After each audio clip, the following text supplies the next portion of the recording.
تحلية الكراميل.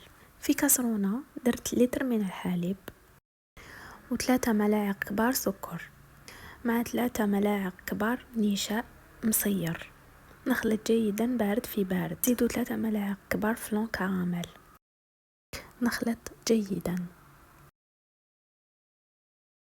نضيف ملعقة كبيرة من الزبدة.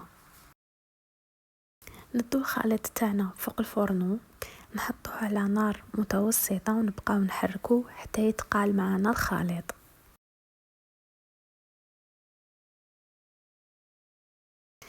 كي تقال الخليط نحيته من فوق النار وضفت له شويه عطر الكراميل.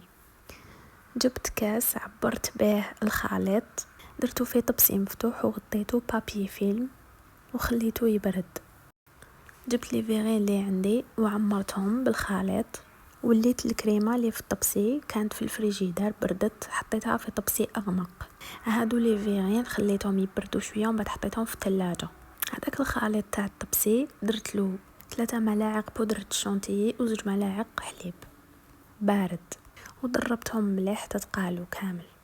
كي بردوا لي فيغين جبت كيس تاع الكراميل اللي جا مع الفلون، وزعت نصف الكيس على كامل لي فيغين، ومن بعد جبت غاطو كسرته كامل ووزعته، ومن بعد زدت وزعت قطع تاع الموز.